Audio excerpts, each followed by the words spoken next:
नमस्कार दोस्तों, मेरा नाम है हिमांशु राज और मैं स्वागत करता हूं आप लोग सभी का अपने चैनल हिम स्क्वाड में। दोस्तों, आज हम बात करेंगे बिहार के भौतिक विभाजन के बारे में। ये मैंने सिलेबस आप लोग से डिस्कस किया था। आप लोगों ने अगर वो वीडियो नहीं देखा है तो वो जाके देखिए, वो आपके एग्जाम के पॉइंट ऑफ व्यू से काफी इम्पोर्टेंट होने वाला है। मैंने बिहार का और ज्योग्राफी ऑप्शनल ज्योग्राफी ऑप्शनल का पूरा सिलेबस डिस्कशन किया है। वो वीडियो काफ़ी इम्पोर्टेंट है, इसलिए आप लोग जाके देखिए, जो भी ज्योग्राफी ऑप्शनल के छात्र जो आप वीडियो देख रहे हैं। दोस्तों, चलिए हम लोग इस वीडियो को आगे बढ़ाते हुए आज के सेशन पे आए। आज का सेशन हमारा बिहार के भौतिक विभाजन के बारे में है, जिसमें हम लोग बात करेंगे बिहार के कितने डिविजन्स हैं। ये बेसिकली पूरा मैप है जो ये बताता है कि बिहार का भौतिक विभाजन कैसा है। अभी हम लोग देखेंगे कि ये कैसा कैसे कैसे होता है। आप लोग ध्यान से इसका स्क्रीनशॉट लेकर इस पे आप लोग काम कर सकते हैं। सबसे पहले हम लोग बात करते हैं बिहार के भौतिक विभाजन, कितने भौतिक विभाजन किए गए हैं। तो सबसे पहले यहाँ पे 4 भौतिक विभाजन है। पहला पहला है उत्तर पूर्व का पर्वतीय भाग। उत्तर पूर्व का पर्वतीय भाग। फिर दूसरा है उत्तर बिहार का मैदान। फिर तीसरा है दक्षिण मैदानी भाग। फिर चौथा है दक्षिण का पठारी क्षेत्र। आप लोग बिहार के मैप से परिचित होंगे, कुछ वैसा है।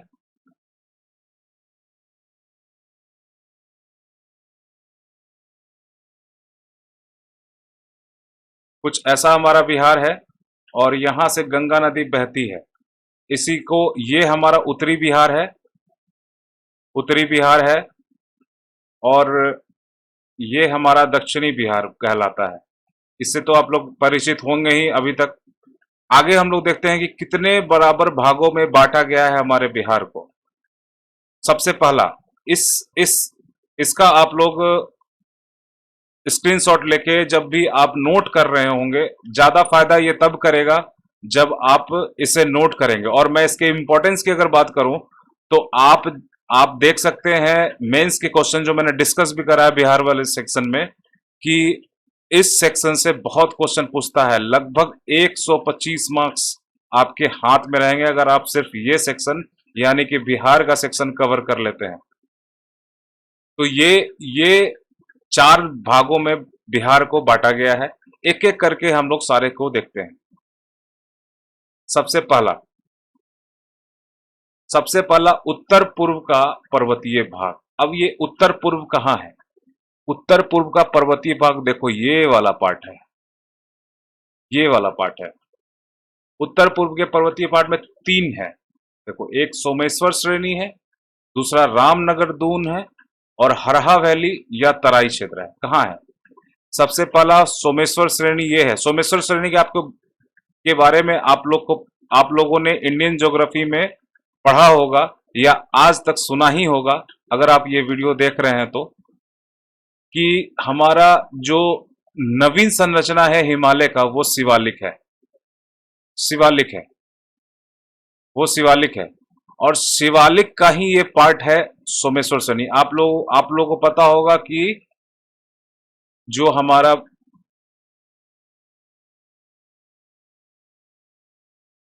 ये हमारा इंडिया है, कुछ ऐसा है।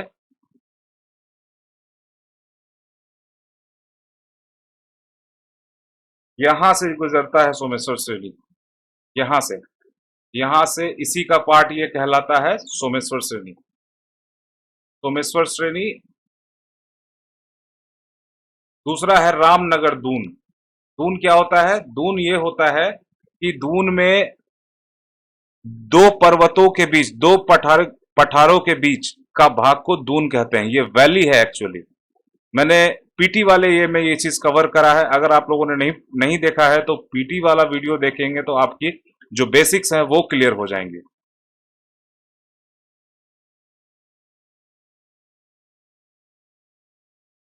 इसका विस्तार इसका विस्तार हमें त्रिवेणी नहर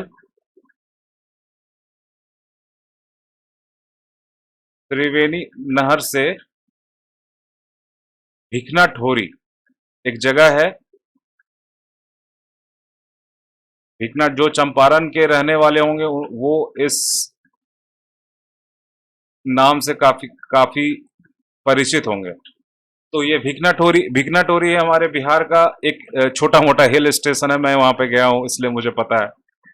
भिकना टोरी बहुत बहुत प्यारा जगह है। और अब अगर कभी मौका मिले तो आप लोग जरूर जाइएगा, ये काफी अच्छा जगह है।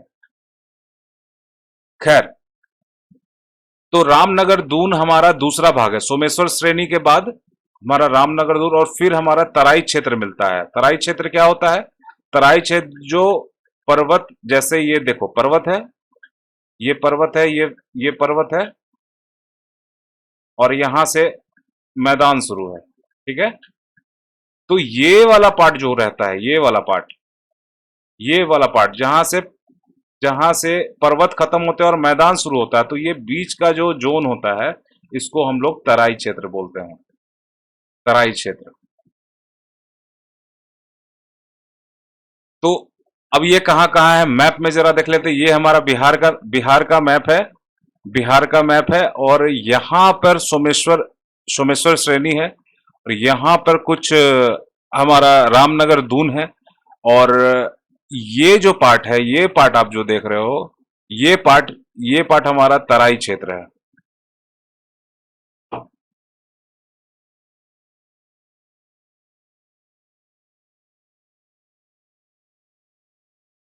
तो ये पार्ट हमारा तराई क्षेत्र है, और ये वाला पार्ट हमारा रामनगर दून कहलाता है। रामनगर दून। तो ये आप अच्छे से समझ रहे होंगे कि रामनगर दून कहाँ पे है, तराई क्षेत्र कहाँ पर है, और सोमेश्वर श्रेणी कहाँ पर है। सोमेश्वर श्रेणी बिहार का वैसा क्षेत्र है, या फिर पूरा का पूरा उत्तर पूर्व का पर्वतीय भाग वैसा क्षेत्र है जहां पर बिहार में पर्वतीय वर्षा होती है। ओरोग्राफिक रेनफॉल उसको बोलते हैं। और ये बिहार का सबसे ऊंचा स्थान है। ये इंपॉर्टेंट है, याद रखना कि ये बिहार का सबसे ऊंचा स्थान है। सबसे ऊंचा स्थान है। सबसे ऊंचा स्थान है। और दूसरा रामनगर दून जो है वो पश्चिम चंपारण जिले में पड़ता है। या पूरा ये क्षेत्र जो है ये पश्चिम चंपारण जिले का भाग है। जो हमारे बिहार का पश्चिम चंपारण है उसका ये भाग है। यहाँ पर रामनगर दून में कई छोटी छोटी पहाड़ियों एवं घाटियों का ये क्षेत्र है। और नेपाल का जो दक्षिण में स्थित यह क्षेत्र, जो तराई का क्षेत्र है, वो दक्षिण में स्थित जल जमाव का क्षेत्र बेसिकली कहा जाता है। ये भी पश्चिम चंपारण का भाग है। और इसके बाद हम लोग देखते हैं उत्तर बिहार का मैदान। जो हमारा अगला सेक्शन था वो उत्तर बिहार का मैदान है। और उत्तर बिहार के मैदान के बारे में अगर आपने शुरू में मैप देखा होगा तो उसमें आप लोगों को बहुत अंदाजा मिल गया होगा कि कैसा ये है। दोस्तों, उत्तर बिहार के मैदान में देख लो, सबसे पहला आता है घाघरा का मैदान, फिर गंडक का मैदान, फिर बागमती का मैदान, फिर कमला का मैदान, फिर कोसी का मैदान, फिर महानंदा का मैदान। अब ये कहाँ कहाँ है? सबसे पहला तो ये जान लेना चाहिए कि इसका लोकेशन क्या है। ये तो आप लोगों ने देख लिया था, ये क्षेत्र उत्तर पूर्वी का भाग है। देखो, ये जो गंगा नदी है वो हमारे बिहार को कुछ इस तरीके से लगभग ये करती है। ठीक है? और फिर इसके बाद इसका जो डिवीजन है, ये जो मैदान देख रहे हो, ये मैप में ये शुरू में दिया हुआ है सारा डिवीजन करके। उसका स्क्रीनशॉट करके आप लोग रख लेंगे, आप लोग को बहुत काम आने। ये है घाघरा का मैदान। घाघरा का मैदान। और ये जो पार्ट है ये गंडक का मैदान है। गंडक गंडक का मैदान है। फिर ये बागमती बागमती का मैदान है। बागमती का मैदान है। बागमती क्या है? बागमती नदी है। ये नदियों के नाम पे मैदान का क्षेत्र है। फिर ये कमला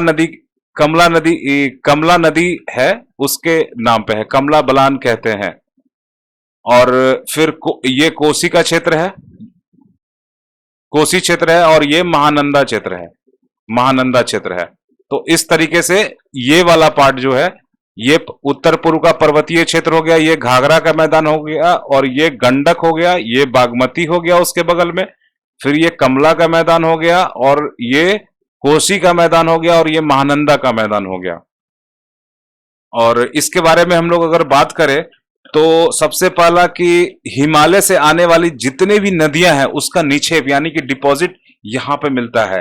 और सबसे पहला ये कि ये एलुवियल सॉइल जो होता है, एलुवियल सॉइल, एलुवियल सॉइल वो ऑयल होता है जो नवीन जलोढ़ मिट्टी, नवीन जलोढ़ मिट्टी जो बहुत ही उपजाऊ होती है उसका क्षेत्र है ये।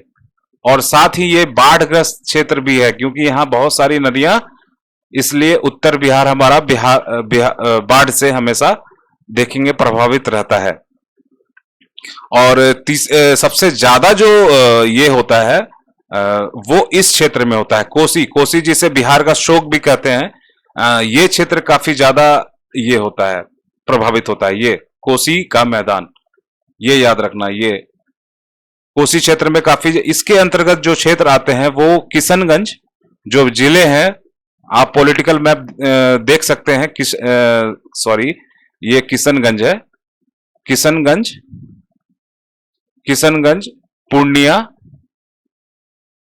पूर्णिया और कटिहार, कटिहार इसके अंतर्गत आते हैं, कोसी के मैदान और महानंदा के मैदान के अंतर्गत। और इसकी इसकी जो इसका जो सबसे मुख्य फीचर कह लो कि ये एलुवियल सॉइल का काफी ज्यादा सोर्स है। क्यों है? क्योंकि कोसी नदी जो नेपाल से आती है वो तीन भागों में बंटती है बिहार में, और तीन भागों में बंटने के कारण तीन क्षेत्रों से एलुवियल सॉइल यानी कि नवीन जलोढ़ मिट्टी का जमाव करती है बिहार के क्षेत्र में। तो ये बहुत ही उपजाऊ क्षेत्र है। और आप देखेंगे कि यहाँ पर चावल काफी ज्यादा होता है, चावल का उत्पादन काफी ज्यादा होता है, इस वजह से भी एक चीज काफी इंपॉर्टेंट माना जाता है। दोस्तों एक बात और यहाँ पे मैं कहना चाहूंगा आप लोगों को कि आप लोगों ने देखा, आप लोगों से अगर कोई पूछ दे या कभी भी आपने अगर सोचा होगा कि ज्योग्राफी पॉइंट ऑफ व्यू से बिहार के कोसी क्षेत्र में सबसे ज्यादा बाढ़ क्यों आते हैं, तो मैं आपको एक चीज यहाँ पे बताना चाहूंगा कि ये जो हमारा नॉर्थ वाला पार्ट है, ये मान लो नॉर्थ वाला पार्ट है जो नेपाल का है, ठीक है। देखो ये ऐसे है एक्चुअली,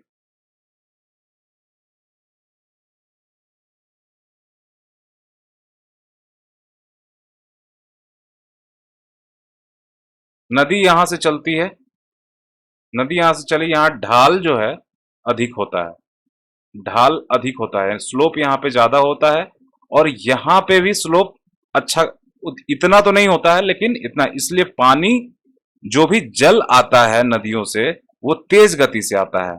और ये क्षेत्र जो है, ये क्षेत्र आपका निम्न भूमि बन जाता है, लो लैंड बन जाता है, ये भूमि लो लैंड बन जाता है। और जिसके कारण इसके बेसिन यानी कि जल ग्रहण क्षेत्र में जो पानी को रोक के रखने की क्षमता है वो कम हो जाती है।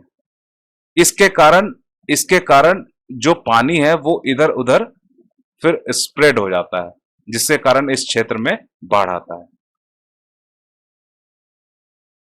अब हम लोग अगले ये को देखेंगे, और आप लोगों ने इसको अच्छे से ये किया होगा। दक्षिण के मैदानी क्षेत्रों के अगर बारे में बात करें तो इसमें सबसे पहला शाहाबाद का मैदान आता है, फिर आता है दक्षिण मध्य का मैदान, फिर टाल का मैदान या टाल क्षेत्र भी इसको बोलते हैं, टाल क्षेत्र, मोकामा टाल आपने सुना होगा, तो टाल क्षेत्र भी बोलते हैं। क्यूल का मैदान आता है इसके बाद इसका चंद। अब ये कहाँ कहाँ है, तो जैसा कि मैंने बताया था कि गंगा नदी ऐसे बहती है, ऐसे बहती है, और ये वाला जो पार्ट है इसको हम लोग को बाद में देखना है।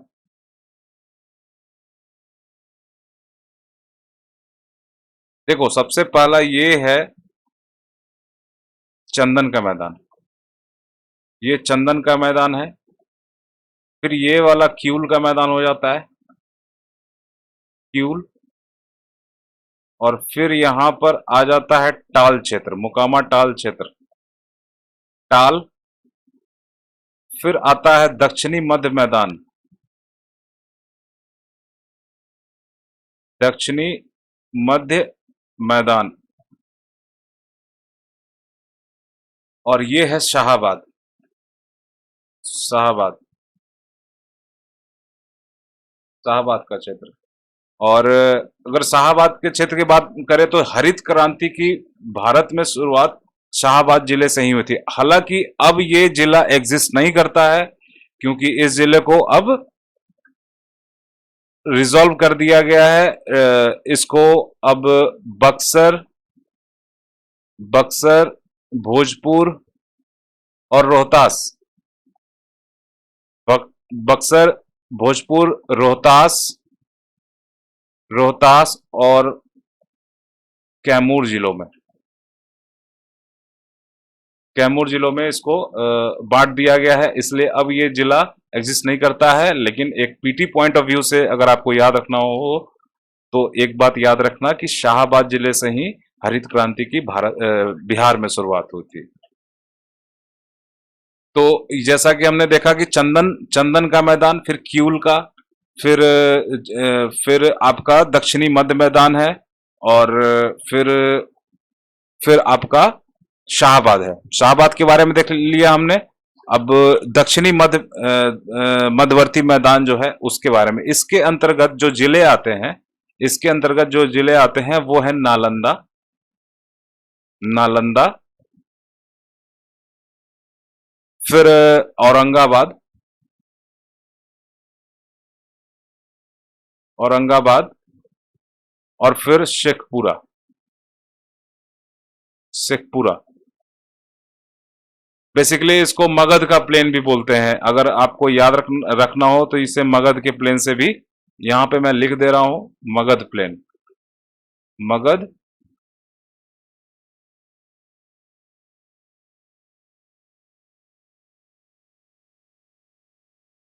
मगध प्लेन के नाम से भी इसको जानते हैं।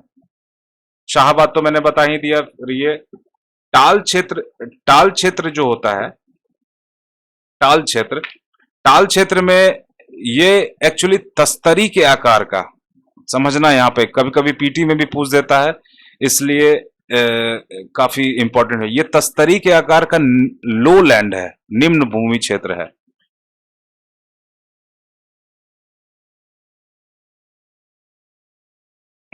और ये पठारी क्षेत्र, इधर इसके पठारी क्षेत्र है, और ये इधर जो है मैदानी क्षेत्र है। और इसी के द्वारा बेसिकली इसके एलिवेशन यानी कि स्लोप में अंतर के कारण ये क्षेत्र डेवलप होता है, ये टाइप ऑफ फॉर्म डेवलप होता है। और एक बात और, इस टाल क्षेत्र का एक चीज और इंपॉर्टेंट याद रखना कि यहां जो डिपॉजिट पाए जाते हैं, डिपॉजिट जो पाए जाते हैं वो दक्षिणी क्षेत्र से पाए जाते हैं। हालांकि ये दिखेगा गंगा के किनारे, गंगा के किनारे गंगा का भी डिपॉजिट इसमें पाया जाता है, लेकिन अधिकतर डिपॉजिट यहां से जाता है, दक्षिणी भाग से जाता है, दक्षिणी भाग से जाता है। फिर क्यूल का मैदान, ये क्यूल का मैदान जो है ये आपको भागलपुर, भागलपुर एरिया का क्षेत्र है। ये बरहिया टाल एक जगह है वहां पर, भागलपुर, उसको उसको क्यूल के मैदान में हम लोग देखते हैं।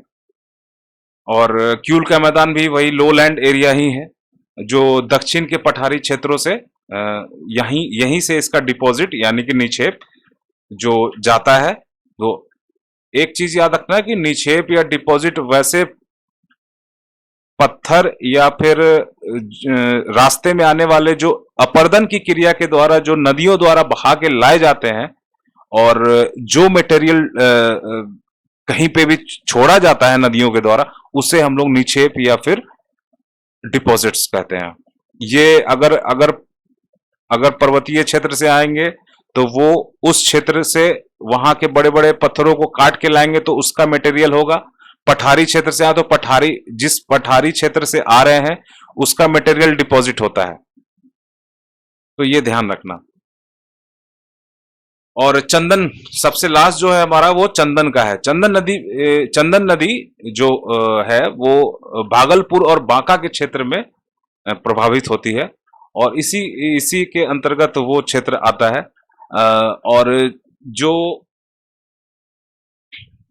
यहाँ पर जो डिपॉजिट पाए जाते हैं चंदन के क्षेत्र में, ये भी दक्षिणी भाग से ही पाए जाते हैं, जो कि उत्तरी भाग से काफी मोटे होते हैं, बड़े होते हैं। और बड़े होने का रीजन ये है कि बहुत कम पानी, बहुत कम जल के द्वारा ये अपर्दन की क्रिया द्वारा ये जाते हैं उस क्षेत्र में, और वहां पे पानी का फ्लो बहुत ज्यादा नहीं तो। और सबसे जरूरी चीज ये कि वहां पर जो पानी का फ्लो होता है वो मौसमी होता है, इस वजह से भी ये बड़े बड़े टुकड़े होते हैं। अगर वहां पे रेगुलर फ्लो ऑफ वाटर होता, regular flow of rainfall water भी होता, तो वो छोटे छोटे टुकड़े में चेंज हो जाते। ये एक ड्रॉट एरिया यानी कि सूखा क्षेत्र का भी पहचान करवाता है इस तरह के पत्थर। फिर हमारा आता है दक्षिण का पठारी क्षेत्र। दक्षिण का पठारी क्षेत्र में सबसे पहले हम लोग देखते हैं जमुई हिल्स, फिर गया गया राजमहल हिल्स, फिर कैमूर हिल्स। कहाँ है ये? सबसे पहले इसके लोकेशंस को हम लोग देखते हैं। जैसा कि हम लोग जानते हैं गंगा नदी बिहार को इस तरीके से तकरीबन ये करती है। अभी हम लोगों ने देखा कि ये इस तरीके से हमारा ये था मैदानी भाग था। देखो ये क्षेत्र जो है ये इस तरीके से है।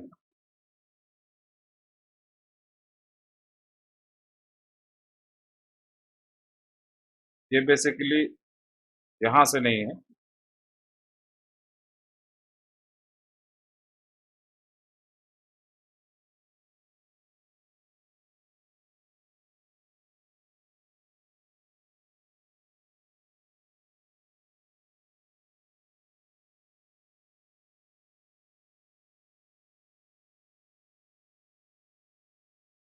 ये इस तरीके से है। ये वाला पार्ट जमुई हिल्स है, जमुई हिल्स। ये वाला पार्ट हमारा गया राजमहल हिल है। यहीं पे खड़गपुर पहाड़ियां पाई जाती हैं और राजमहल की पहाड़ियां पाई जाती हैं। और ये हमारा कैमूर हिल्स पाया जाता है। यहाँ पे कैमूर हिल्स ये वाला पार्ट। तो ये जो पूरा अपना साउदर्न पार्ट है ये पूरा का पूरा प्लेटू एरिया है, यानी कि पठारी क्षेत्र है। सबसे पहले सबसे पहले और एक और बात अगर कभी पीटी पॉइंट ऑफ व्यू से मैं बता दे रहा हूं कि ये जो दक्षिणी पठारी क्षेत्र है ये किसका पार्ट है? ये विंध्याचल श्रेणी का उत्तरी अवशेष है, ये याद रखना। और ये छोटा नागपुर पठार रेंज और विंध्याचल श्रेणी का उत्तरी अवशेष है, कह सकते हैं इसको, मतलब उत्तरी भाग है। सबसे पहले ये वाला पार्ट जो है ये जमुई हिल्स हमने देख लिया, यहां पे था जमुई हिल्स। फिर ये राजमहल हिल्स है, राजमहल गया राजमहल हिल। और ये कैमूर हिल्स है। कैमूर हिल्स या कैमूर की पहाड़ी या पठारी क्षेत्र हम लोग कह सकते हैं। ये विंध्याचल श्रेणी का पार्ट है, ये वाला पार्ट। और जहां पर लाइम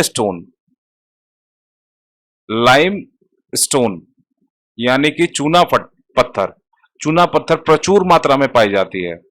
और इसी कारण से इस क्षेत्र में आप देखोगे सीमेंट फैक्ट्री बंजारिया और डालमिया नगर इत्यादि क्षेत्र औरंगाबाद में के आसपास का क्षेत्र जो है वो सीमेंट उद्योग की दृष्टि से काफी महत्वपूर्ण है, क्योंकि यहाँ लाइम स्टोन का सप्लाई इस क्षेत्र के औद्योगिक जो सीमेंट फैक्ट्रीज हैं उनको हो जाता है, इसलिए यहाँ पे ये स्थित है।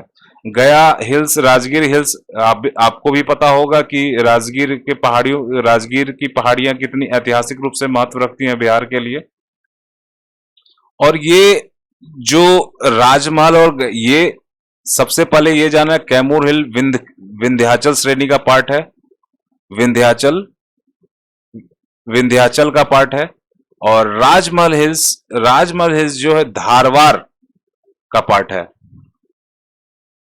धारवाड़ श्रेणी का पार्ट है। धारवाड़ श्रेणी का पार्ट है। ये आर्कियन चट्टानों का क्षेत्र कहलाता है। धारवाड़ आर्कियन चट्टानों का क्षेत्र कहलाता है। यहाँ पर धात्विक खनिज भी मिला करते हैं। यहाँ पर धात्विक खनिज जो हमारे इंपॉर्टेंट जो खनिज जैसे कॉपर हो गया और भी अदर हो गया, ये यहीं पे मिलते हैं। फिर हमारा आता है जमुई हिल्स। जमुई हिल्स में जो गिद्धौर की पहाड़ी एक काफी इंपॉर्टेंट है। फिर जमुई की पहाड़ी मिलती है। यह छोटा नागपुर जो पहाड़ी का है, ये उसका उत्तरी अवशेष है। और यहाँ पर जो रॉक हैं वो धारवाड़ श्रेणी के रॉक मिलते हैं। और अगर कभी क्वेश्चन पूछ दे कि विंध्याचल श्रेणी और धारवाड़ श्रेणी की है, तो विंध्याचल श्रेणी याद रखना कि कैमूर हिल्स में मिलते हैं और धारवाड़ बाकी दोनों में मिलते हैं। जमुई और राजमहल में धारवाड़ श्रेणी के मिलते हैं, ये याद रखना। अब इसके इंपॉर्टेंस के बारे में अगर हम लोग बात करें तो सबसे पहला कि दक्षिणी पठारी क्षेत्र में खनिज संसाधन प्रचुर मात्रा में पाए जाते हैं। उत्तर में जलोढ़ का मैदान है, तो जलोढ़ मैदान में सबसे पहले ये मिट्टी उपजाऊ होती है, यानी कि उपजाऊ मिट्टी होने के कारण यहाँ पर कृषि की संभावना काफी ज्यादा है। कृषि की संभावना काफी ज्यादा है, यहाँ पर उपजाऊ है। और दूसरा जो ये है कि इस जलोढ़ ये पे हमारा जो ग्राउंड वाटर है, ग्राउंड वाटर प्रचुर मात्रा, यानी कि जल संसाधन काफी अच्छे ये पे मिलता है, ये वाला। और जल संसाधन होने के कारण यहाँ पे सिंचाई अच्छी होगी, और सिंचाई और कृषि के कारण इस क्षेत्र में कृषि आधारित उद्योग यानी कि एग्रीकल्चर बेस्ड इंडस्ट्रीज का काफी चांसेस ज्यादा है। वैसे है भी, लेकिन अभी कम है।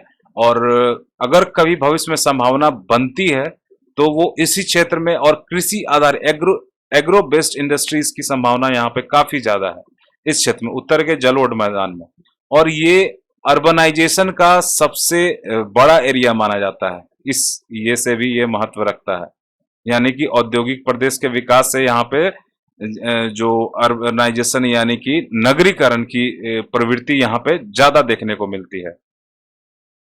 और जल संसाधन के रूप में हम लोग तो जानते हैं ग्राउंड वाटर मिलता है, प्लस बहुत सारी नदियों का फ्लो होने के कारण यहाँ पे बहुत सारी नदियां आती हैं, तो वहां पे जल का स्रोत भी है। तो वहां से जल को हम लोग अगर जमा करने का, वाटर हार्वेस्टिंग वगैरह बहुत सारे उपाय हैं जिसके कारण हम लोग अगर उसको जमा कर लेते हैं, तो जब हमारा वर्षा नहीं हो रहा होता है तो वो जल हमें यूज हो जाएगा सिंचाई व्यवस्था में, सिंचाई करने के लिए।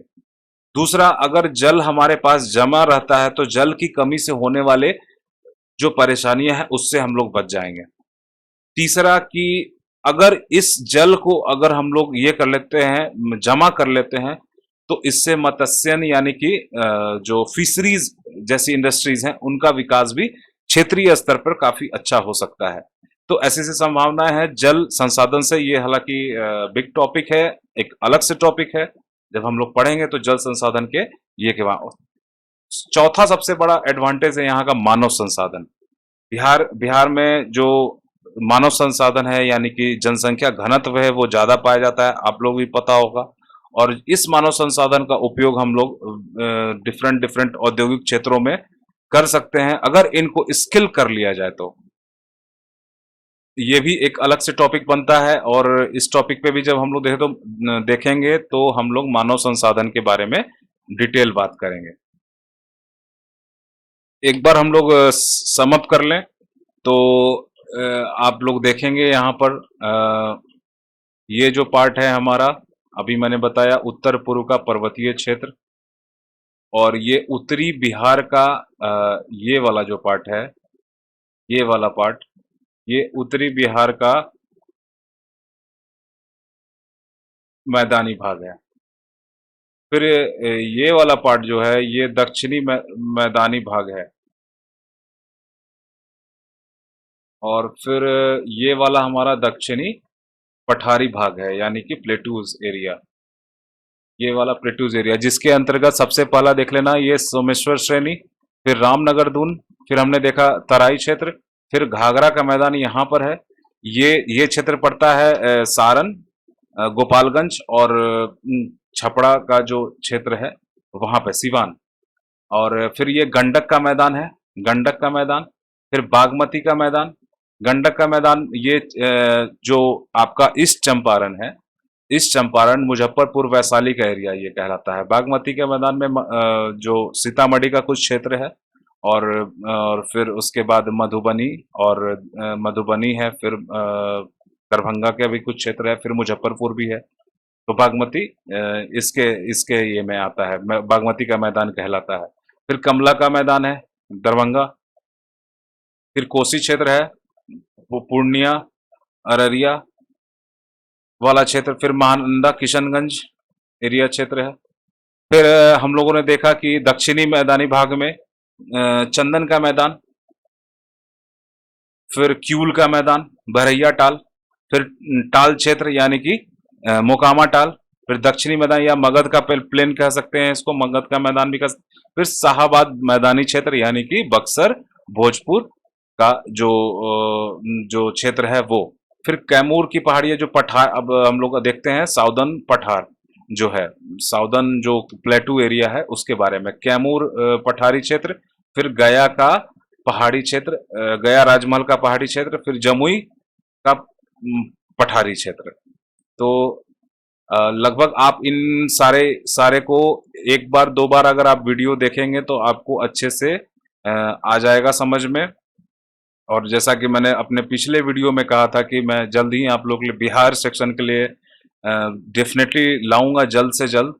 और मेरी कोशिश यही होती है कि आप लोगों तक सही चीज़ और आसान चीज़ पहुंचे। मैं बहुत ज़्यादा विश्वास नहीं करता हूं कि ज़्यादा कॉम्प्लिकेटेड बनाकर चीज़ों को बताए, समझने में फिर दिक्कत होती है, मुझे भी होती है, आप लोगों को भी ना हो, इसलिए मेरी ये कोशिश है। आप लोगों को अगर वीडियो अच्छा लगे तो डेफिनेटली लाइक करना और सब्सक्राइब करना ना भूलें। और